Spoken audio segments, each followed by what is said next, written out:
Welcome back, disc golf fans, to the Back Nine coverage of Round 2 of the 2021 Discraft Green Mountain Championship, presented by Upper Park Disc Golf. I'm Brian Earhart, joined again by Nate Perkins, and we have another special card. We have Chris Dickerson starting the front nine with a 6 under par, throwing extremely clean, hitting putts, and he is currently in the lead. That's as good as a front nine that I can ever remember out here at Fox Run. I mean, 7, 8, and 9 are holes that we see the majority of the field play for par. Taking a look at the leaderboard here, Ricky Wysocki, 5 on the front, right on his heels. Here we go. Hole 10, 315. Has to be playing as one of the easiest holes on the course here. There is a little OB right and long, but with the way that the green is, it's like a backstop. Yeah, this is like the closest to a stock shot that this course has. You're gonna be fine. Throw an overstable disc on a forehand, chip it into the green. It's a shot that players practice all the time. Presnell does not like the forehand. And Chris actually almost threw that one out of bounds. Yeah. A little bit too far right. Presnell just going smooth turnover. Look at the wind just Little gently lift. lift it. Great looking backhand turnover. And that was not a stock shot. That was really controlled. Marwede going Firebird here. He got the special permission from team captain Nate Sexton to make the Glow Firebird his signature disc as well. And it's awesome because he throws it. He has a very similar play style to Ricky in that he loves the Firebird and he loves the Pig. And they throw very similar lines with them, it seems like. And, you know, we spoke quite a bit, actually, about Ben Calloway's ascent. And I gotta think that Marwede is star team material after the season that he's put on. He has been on camera quite a bit, playing very solid. Yeah, he just in general, you know, value as a player. If he's committed to staying on the tour and putting all the work in, I'm pretty sure any company would be more than happy to have their logo on him. Things are changing. Yeah.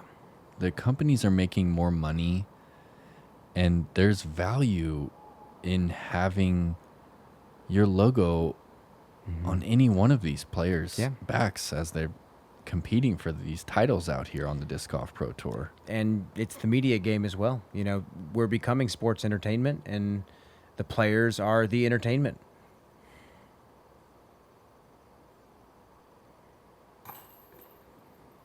And Dickerson snags another birdie. 8, 9, 10. We move into this back nine where there's a lot more scoreable holes. There's a couple of the hardest holes in the course, but there's a lot of holes where if you're not birdieing them, you are not feeling too good.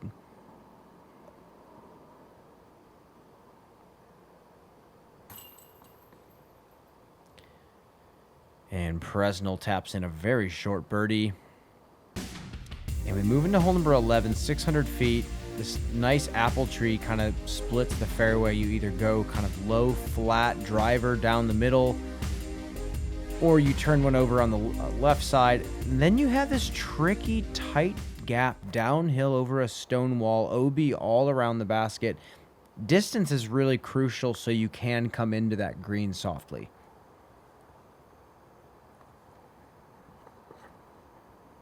Chris has had this same D2 for years. And it still cuts. It still has a beautiful cut at the end. What a drive. Oh, he straightened that one out quite a bit. He's going to have a pretty sharp turnover into the green. Yeah. Which he probably doesn't hate. No, there's two gaps too. There's an outside gap, kind of a backdoor route, and you can go more direct at it, but it's a tighter gap. So you definitely want to bite off as much distance as you can. Presnell going a little bit short.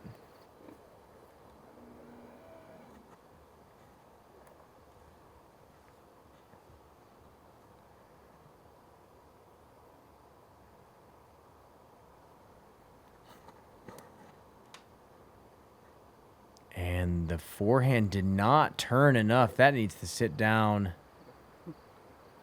And he's just pinned off on the right side. He'll probably have a very similar sidearm into the green.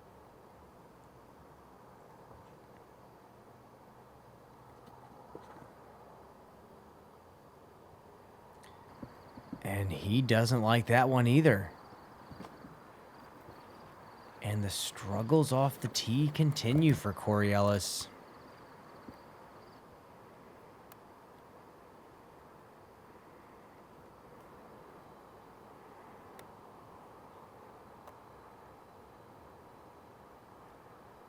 Okay.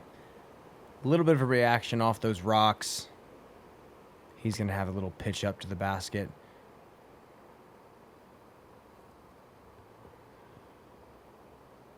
Whoa, look at the What did wind. he just throw? What kind of flight was that? I don't know. It looked like the wind had shoved it down, and it shoved it perfectly through that gap. It looked like it kind of fell out of the sky. And that is a really solid shot as well. Oh, no, it slides out of bounds. Yeah, that's the trickiest part about this hole is Yikes. controlling the pace through this gap. The line looks so good. And Chris has kind of a tight turnover here. He's far enough up. Yeah, and that first tree on the right marks OB where it starts. Oh, smooth turnover. Wait a second. What? Wow. The moment you saw it flatten, you're like, okay, that is looking right at the basket. And that's our second throw-in of the tournament that we've seen. We saw Corey throw in on hole 2 at Brewster. Yeah, that's right. And now we have an eagle from Dickerson who's already shooting a really solid round of golf. 8, 9, 10, eagle on 11. The man is in firm solo first place right now. And that is a nice momentum boost. He's 9 under par through 11 holes. That was incredible. I mean, that wasn't going OB long either, I don't think, Brian. No. It seemed like it had the perfect pace on it.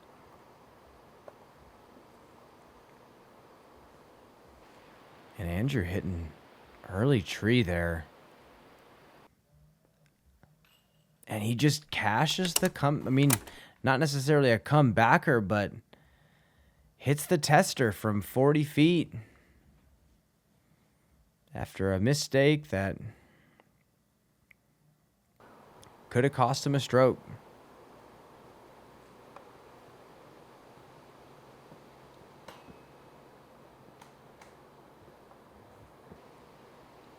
Tricky little straddle there from Prez. Didn't quite get the nose up on that one.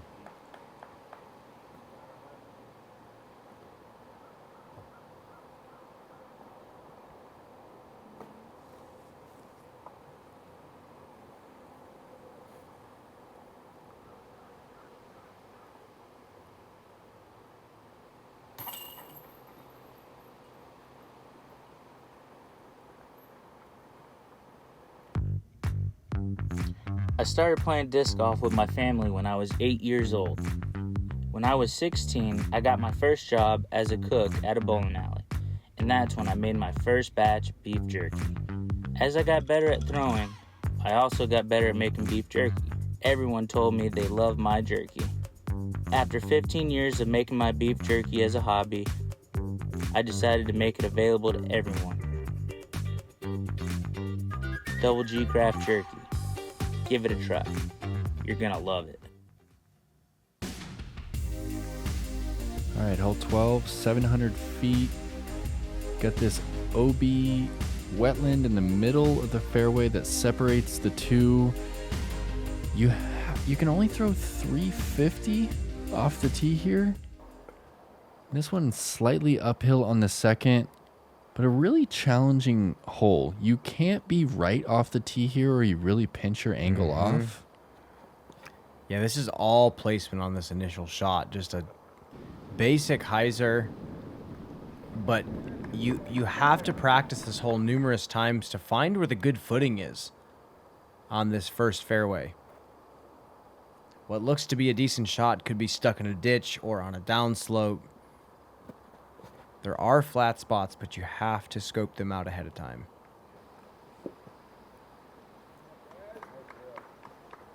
That's a great spot right there. Anything past that tree probably has 400 feet into the pin from there. Yeah.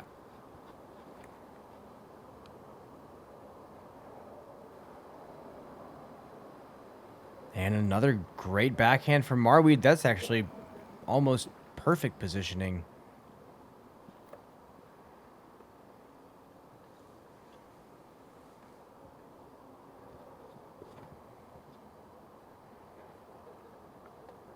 Corey has ripped this shot. Wow.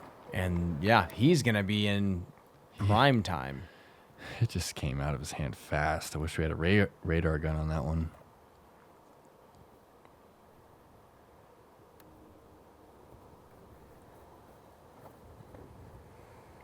And this is a hole where the wind can be really tricky to read. The wind on this part of the fairway is always different than where you're throwing from. Yeah, look at the trees behind Chris. Look at that frame of Chris. That doesn't even look real. Look at those clouds in the background. Yeah. How beautiful is that? Yeah, they're really not even... There's no rhyme or reason to where they're blowing right now. There was tailwind earlier in the day, and Chris has put a big move on this and threw it 2 feet off the ground, and now he's a couple feet outside circle long. one. That was a huge shot. I mean, that was flat too. I mean, he has the magic today, Nate. He's definitely working the disc. And Prez also working the disc. That's 20 feet away from the basket for birdie. Oh, baby. Love me a Corey Ellis standstill. This could be the change of pace that he needs.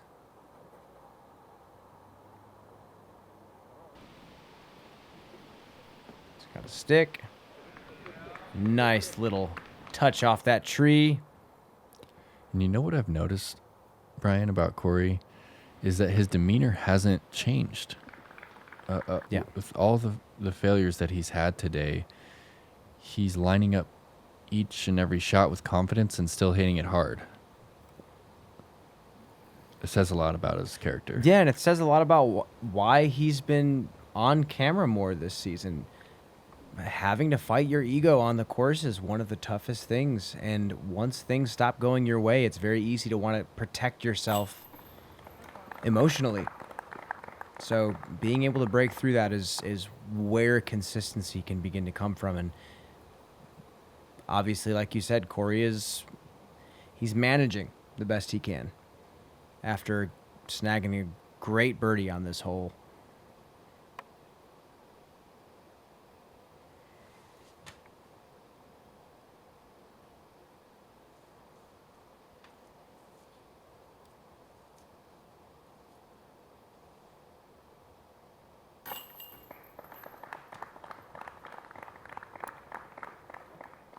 And you see here, Presnell's tied for third place. He is having a great round as well. He's kind of being eclipsed by this man right here.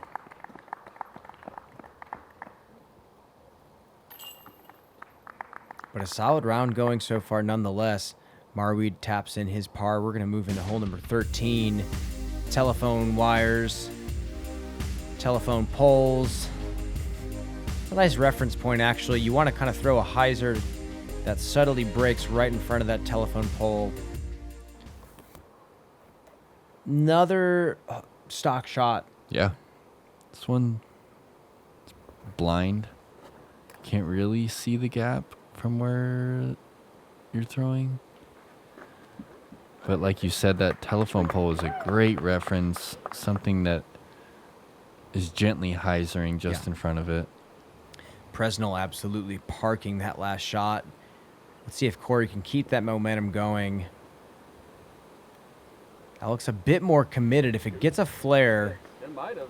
Yes. That is perfect shot. And Here's let's that look pendulum. at this. Yes, the Corey Ellis pendulum, the ability to get his entire body weight into the shot. So unique. But that one was just a simple 3-step. And he has such long levers. He's able to really accelerate the disc at a speed I cannot fathom. And shout out to Chasing the Bees, filming in the background. Disc golf poetry. I don't know if you've read any of his work, Brian.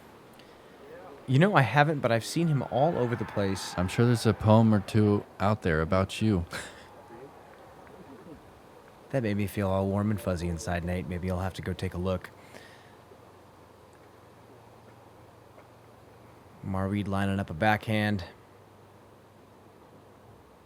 Oh, yeah, that looks like a solid line. Oh, no.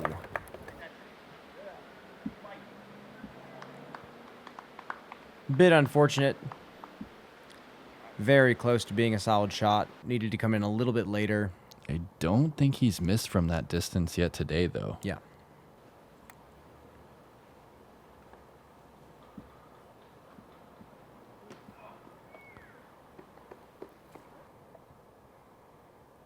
Okay, 40-footer.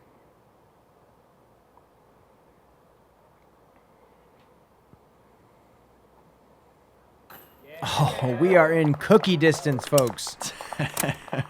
Gatekeeper rewind. I love Look this at little it. Look at stepper. how his palm is just open and to the sky. And That's the that pure push putt. disc is out of his hand early. He is just so comfortable from that distance right now over the past month and a half. His putting stroke is looking really, really good.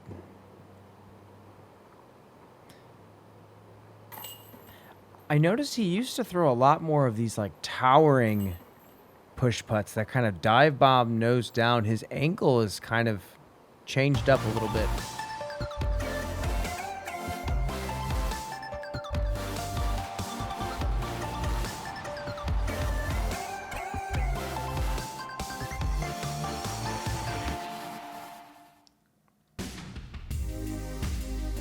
All right, hole 14.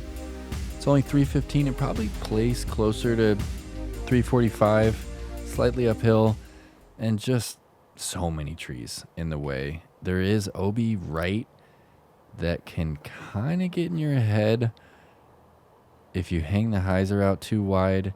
Also, OB long, and if we see it all the time on this hole, Brian, if you hit the base of one of those trees on hyzer, they really do like to pick up and roll OB right. Yeah, there's a lot of players that like to do exactly what Presnell did and play to that weak side away from the out of bounds. Corey throwing just a long hyzer flip, doing the same thing, and that is another fantastic shot. He's starting to pick up some steam late. Disc is finally starting to come out of his hand the way he wants.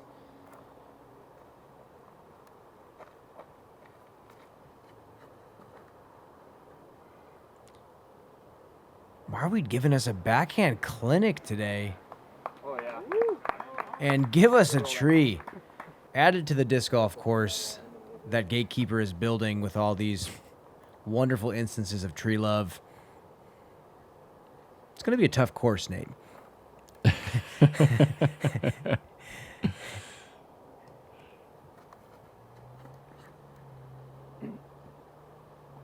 Oh, yeah. All of them playing to that weak side, just not chancing that danger. Can get a little obstructed over there, and taking a look here, but does not matter. From a straddle into the wind. And that moves him to 10 under par. And we had mentioned it before.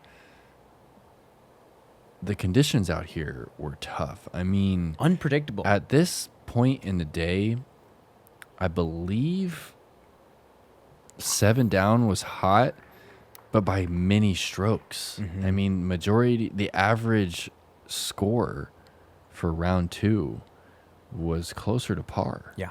I mean, we had several players that shot well over par. It was one of those days where the wind wasn't the gustiest it's ever been. It's not like we were at DDO, but it was changing directions in these bizarre ways and slowing down and speeding up. But we get into hole number 15. We get a little break from that unpredictable wind, and we have this iconic, tight, right turning tunnel shot.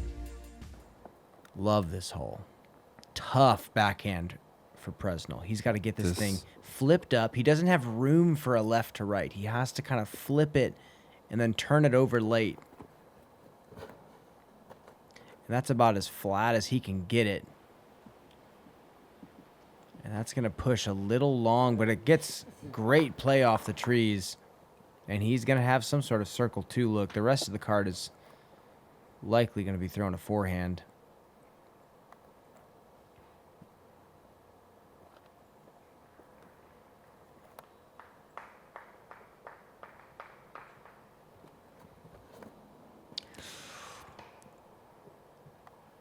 It's such a bad spot over there on that right side. Yeah, There's so many trees. You can't fight through the right side to No. get to the basket. You're having to waste a shot pitching out. Even like 60 short right is a tough par.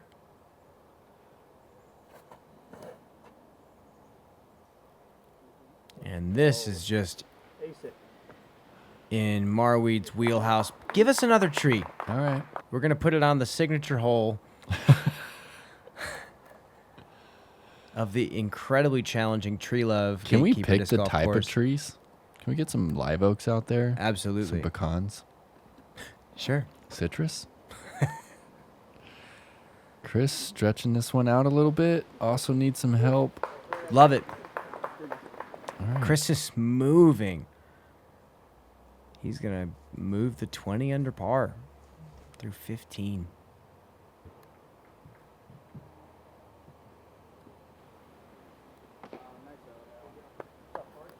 He hit some really small gaps to get into the circle.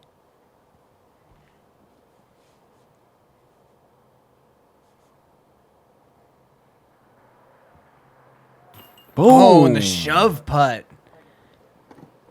In the chains the entire way. That was a fully... Please give us the Gatekeeper rewind. He just kind of flings his arm into the putt. And he's one of the few players, James Conrad, Ezra Aderhold, that when they putt, they follow through to the left. Yeah. It boggles my mind. There's a video on my Instagram I posted a few months back from Mike Strauss, one of my disc golf coaches, works with Paul Uleberry, did a really awesome analysis on that exact type of putt and used Ezra as an example from Gatekeeper's coverage of Las Vegas. So check that out, and it actually is really enlightening. Hello Leopard 3 is stable. It's want to go straight all day long. That's why I love it. It feels good in my hand. It's just very comfortable to grip. Just throw, it's gonna fly straight for you. And I love their plastic. It is beautiful. Look at this color. When you have a pretty disc like this, you just want a birdie, right?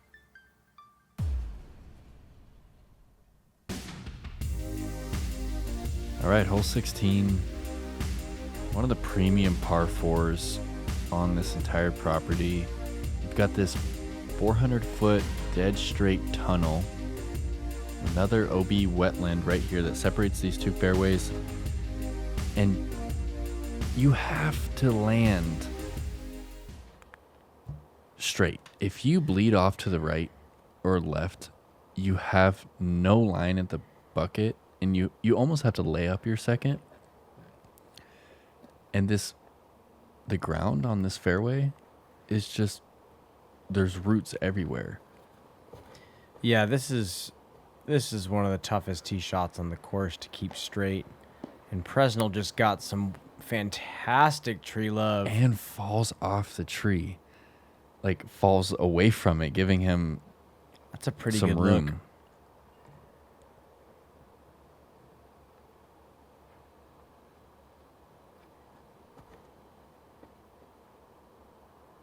Oh, yes. Need some hyzer. And he's been giving us kind of a backhand clinic today. And for him being such a sidearm dominant player, it seems like he is really super solid. I like how he kind of forcibly closes off that final plant step, especially to throw that little drifty turnover out of the hand that he threw. Yeah, that was an FD that he threw, actually. Ooh. Kind of compensated for the little uphill shot that he had to throw. And then Dickerson kind of taking a more open approach and throwing a hyzer flip. And that is, again, so good. All three of those are prime spots. Most of these players would pay to have their disc right there in one. And that needs to get moving. And he does not get the same love off the tree. It gets real hairy back here. In the open. Okay. Can't stress enough how tricky this ground is, though. Yeah, the footing is awful. Even in a premium spot, you can just have all these roots and it's slightly uphill and you're trying to hit this little bottleneck that's got OB everywhere. Ooh, and throws all of his body into the shot. And is going to be a little ways from the basket, but still right out in the open. Chris is definitely going to be hunting the pin on this one. This is a perfect angle.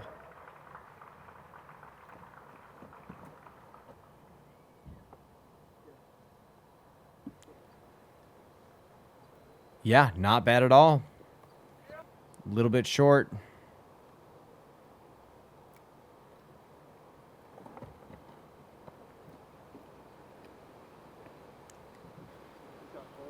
And from where he's at, that was just all torso rotation. You saw he just even fully followed through from that obstructed bit of footing.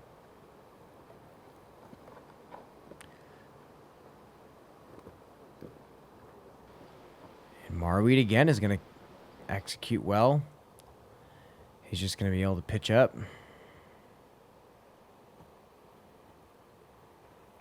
Where's this one at in the scoring spread? You know, hole 16 is the 5th hardest hole in the course. Averaged a 4.49. Presnell almost jamming one in from circle 2. There's a lot of holes on this course that are averaging well over par. Almost half the holes are averaging well over par. That one got away from him. He's kind of checking the wind there. It almost looked like that flag kind of died, like that tailwind just wasn't there after he released. Yeah, he might have been looking for a drop. And that's a great par save. I mean, Corey's second shot went 100 feet, maybe. He's showing just some trying. heart. Yeah, he's just trying to survive at this point, and he's doing a good job. He's birdied a couple of holes down this final stretch. 2 more birdieable holes left.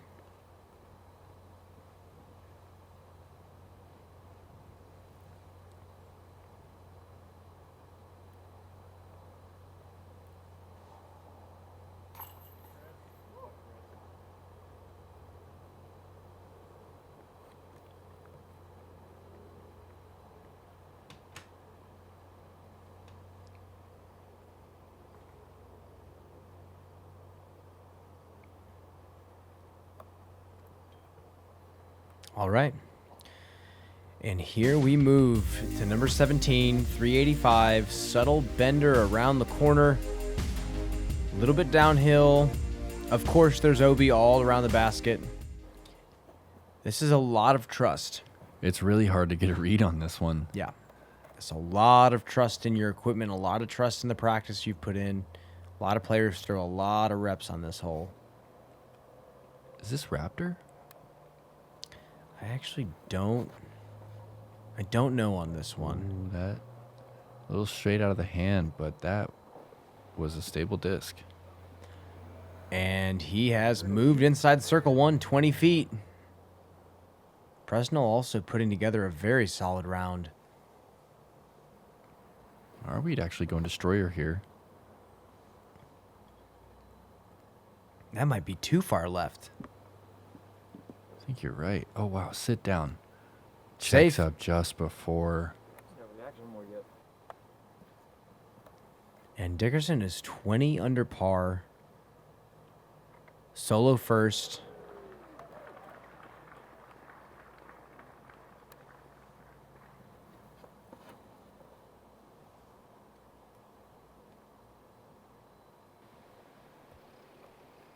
Oh, no. But he's in bounds. He's in bounds. Typically don't see those low penetrating shots work out too well No. on this one. You have to trust it up in the air. That's definitely wide. That has to be too straight. It's checking up nicely, though. Wow. Yeah. Yeah. This is just it's so deceiving. I mean, years in playing this hole, and I still haven't got a great read on it. Yeah, Chris knows he's playing well.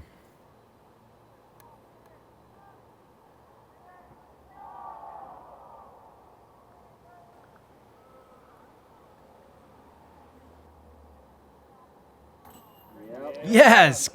Corey Ellis, weak side yet again. You gotta love dropping one in from 35 on the elevated pin. He is doing the best he can. He is grinding at this point. Yeah, he definitely didn't give up on us. No. And like you said, that's why we're seeing him here on camera. He's not giving up.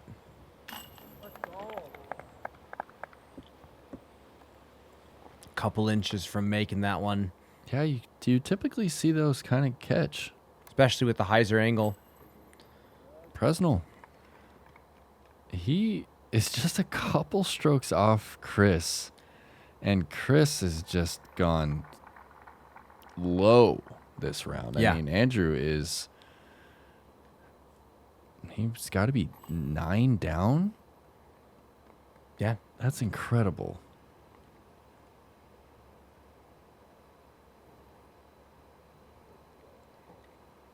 And here we go. Marwede taps in. We move into 18.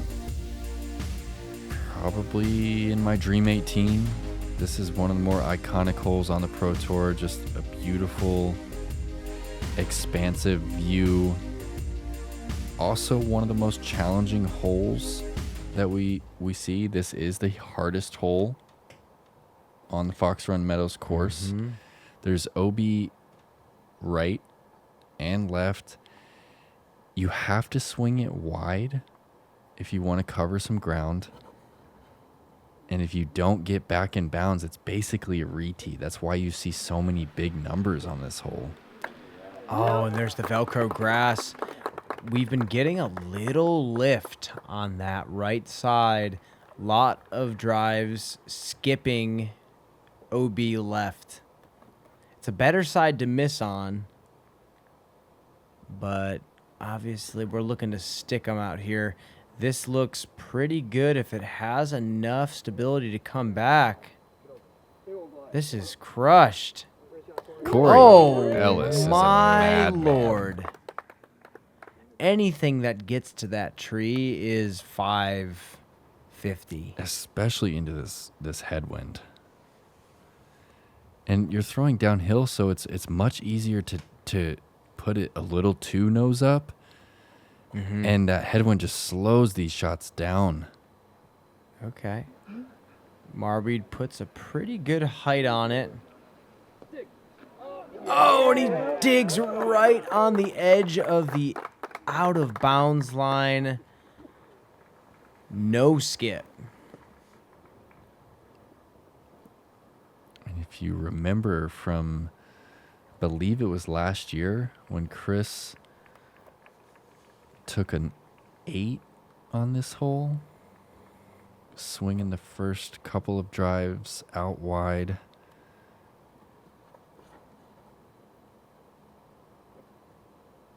And this looks pretty good. That looks better than pretty good. He is in great positioning to get up and down for yet another birdie. Andrew's in a tricky spot here. He can either play this big Annie out over the road or go with the straight gap on the right side that kind of brings that right OB into play. He's going drone, it looks like.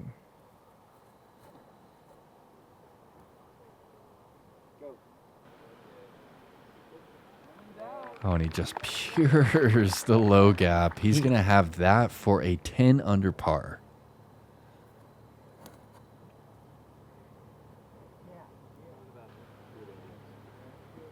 We've been seeing just a lot of textbook shots get executed so well.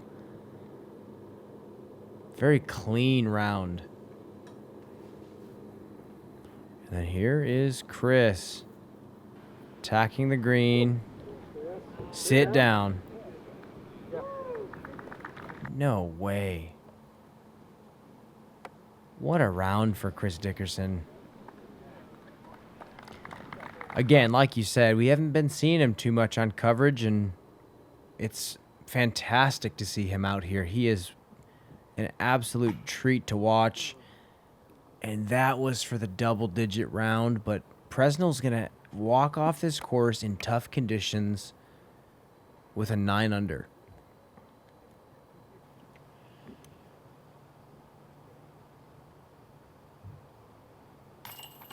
Brian, it looks like 3 of the 4 players on this card are going to be on the lead card for round 3. Yeah, all shooting very solid numbers, and there's Marwede tapping in his birdie on 18. He made the lead card.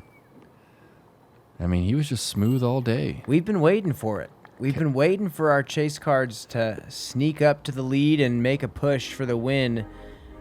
I am sniffing. I smell a chase card champion. It could be this tournament. There's no doubt about it, but they're going to have a lot to catch up with Chris Dickerson being at 21 under par. We have 2 more rounds left. We have a 3rd round and a cut, and then a final and 4th round. So Chris at 12, Ricky Wysocki shooting an 11 under par, though. It's anybody's game. We go back into the woods for round 3 at Brewster Ridge. We will catch you there. Make sure to subscribe to Gatekeeper Media on YouTube. Nate? It's a treat to watch disc golf out here in Vermont, Brian. Thanks to Gatekeeper Media for the premium coverage. Let us know what you think. Let us know what your favorite hole out at Fox Run Meadows was. See you next time.